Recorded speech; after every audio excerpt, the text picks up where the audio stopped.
இயேசுவின் நாமம் மதுரமானது. ஆமென்.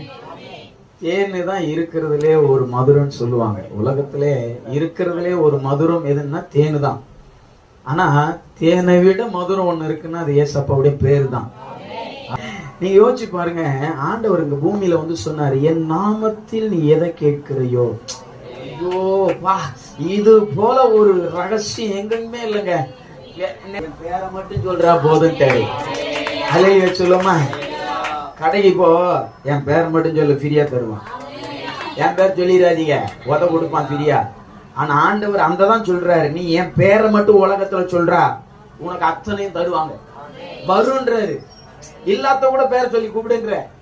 ஏன்னா என் அப்பா இல்லாதவையில இருக்கிறவையில போல அழைக்கிறவர். அவர் மகிமையை இவர் வார்த்தையில் வைத்திருக்கிறார்.